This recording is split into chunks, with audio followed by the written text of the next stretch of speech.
नमस्कार, मैं विजेंद्र बिक्का और आप देख रहे हैं आपका अपना YouTube चैनल सच से आगे।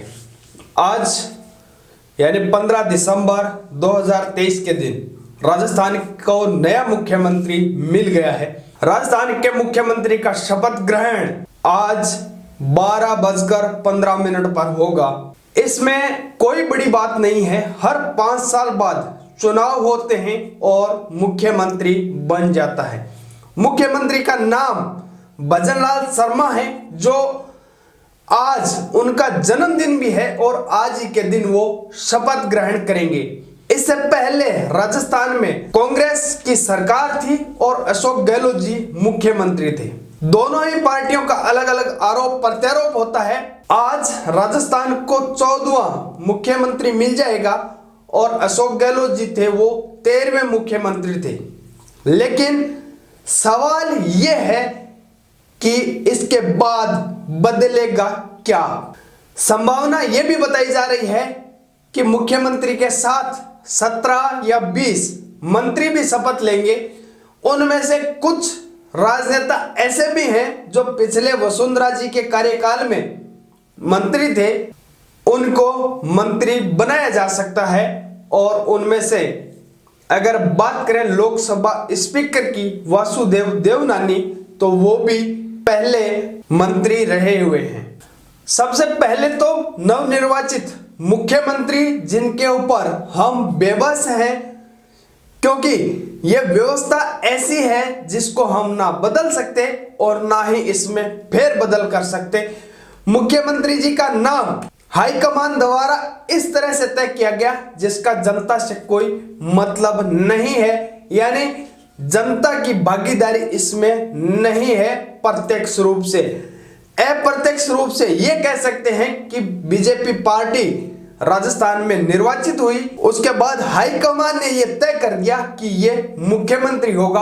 अब जनता अगर इनको चाहे या ना चाहे वो अलग बात है, लेकिन जनता की मानसिकता यही होती है कि हाईकमान ने जो तय कर दिया वो सही ही होगा।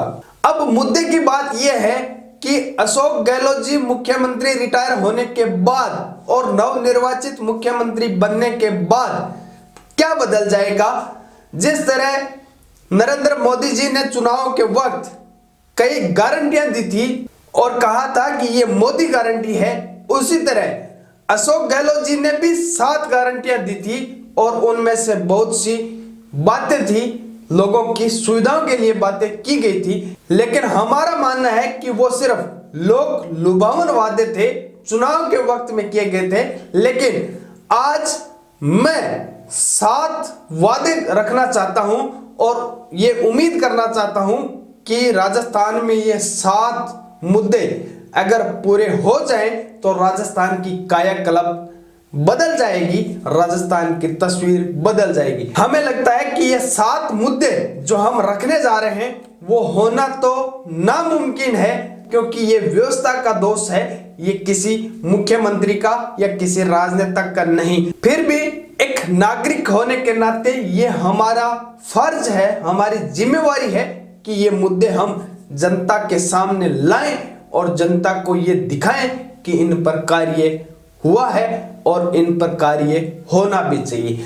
सबसे पहले मैं मुद्दे की बात करूंगा करप्शन की। जी हाँ, राजस्थान ही नहीं पूरे देश में करप्शन की भरमार है और हम ये चाहते हैं कि करप्शन का पूर्णतया सफाया होना चाहिए। आज जहां पर एक गरीब से गरीब व्यक्ति को भी कुछ भी कार्य करने के लिए रिश्वत देनी ही पड़ती है और कहीं न कहीं वो रिश्वत का शिकार होता है। मुझे लगता है कि पूरे राजस्थान में, पूरे देश में ऐसा कोई व्यक्ति नहीं रहा होगा जो भ्रष्टाचार की बेंट नहीं चढ़ा होगा, वो चाहे कम हो या ज्यादा हो। और राजनेताओं के द्वारा भ्रष्टाचार, पुलिस प्रशासन के द्वारा भ्रष्टाचार, सरकारी कर्मचारियों के द्वारा भ्रष्टाचार जो किया जाता है उसकी कोई गणना नहीं है और सटीक गणना नहीं है। तो हम चाहते हैं कि राजस्थान में भ्रष्टाचार मुक्त हो जाए। नंबर 2, महिला अत्याचार। महिला अत्याचार की बात करें तो राजस्थान नंबर 1 प्रदेश बना हुआ है। बहुत से लोगों का यह भी तर्क होता है कि उस वक्त में कम हुआ, उस वक्त में ज्यादा हुआ, लेकिन हम बात कम या ज्यादा की नहीं करते, हम बात निराकरण की करते हैं, हम बात समाधान की करते हैं, जिससे महिला अत्याचार रुक जाए और प्रदेश में शांतिपूर्ण माहौल बन जाए। इसके बाद तीसरा हमारा मुद्दा है वो है महंगाई का। पूरा देश महंगाई से त्रस्त है और किसी भी राज्य में यह अछूता नहीं है, चाहे वो किसी भी पार्टी की सरकार हो, लेकिन हम चाहते हैं कि इस तरह का मॉडल लागू हो जाए जिसमें महंगाई से राहत मिल जाए। चौथी बात है सैनिकों की सुरक्षा।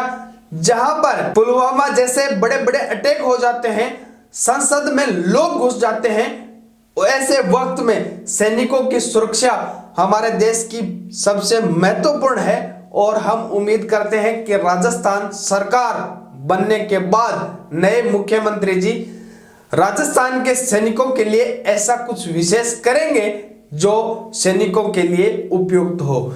उसके बाद बात आती है मर्डर की। आज जहां इंसानियत गिर चुकी है, उस वक्त में इस तरह की घटनाएं ना हो, इसके लिए हम मुख्यमंत्री जी से ये निवेदन करना चाहेंगे कि इस तरह की कोई कार्यविधि हो, इस तरह का कोई समाधान निकाला जाए ताकि समाज में ऐसा कुछ बनाया जाए जिससे किसी की हत्या ना हो। उसके बाद और सबसे महत्वपूर्ण बात आती है वो है भूख की। आज देश में 80 करोड़ लोग 5 किलो अनाज पर निर्भर हैं और ये देश के प्रधानमंत्री जो आज राजस्थान के मुख्यमंत्री बनने जा रहे हैं, उन्हीं की पार्टी के प्रधानमंत्री जी हैं जो पूरे देश को संभाल रहे हैं। वो इस बात पर गर्व महसूस करते हैं कि हम 80 करोड़ लोगों को 5 किलो अनाज दे रहे हैं, लेकिन हमें लगता है कि ये हमें शर्म की बात होनी चाहिए, क्योंकि आजादी के 76 साल के बाद हम 80 करोड़ लोगों की भूखमरी नहीं मिटा पाए और भूख से आज भी देश में मौतें होती है और उसकी जिम्मेवारी तय होनी चाहिए जो नहीं होती। तो हमारा निवेदन यह भी रहेगा कि राजस्थान के मुख्यमंत्री हैं वो आने वाले 5 साल में इस तरह के कार्य करें कि जिससे राजस्थान के गरीब लोगों की भूख मिट जाए। और हमारे अंतिम उद्देश्य यह रहेगा कि राजस्थान में किसानों की आत्महत्या पर रोक लगाई जाए, किसानों को संबल दिया जाए, किसानों को पेस्टिसाइड से मुक्त करवाया जाए और उनकी इनकम में बढ़ोतरी की जाए, उनकी फसलों का उचित दाम मिले, अगर प्राकृतिक आपदा आती है तो उनको उचित मुआवजा दिया जाए ताकि देश में किसानों की आत्महत्या रुक सके, किसान बेबस और लाचार ना हो। ये हमारे मुद्दे थे।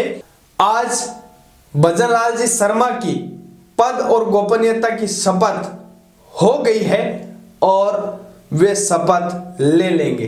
दोस्तों, राजस्थान के मुख्यमंत्री और उनके कैबिनेट के बारे में या और भी आपका अगर कोई विचार हो तो हमें कमेंट करके जरूर बताएं और वीडियो को ज्यादा से ज्यादा शेयर करें। जय हिंद, वंदे मातरम।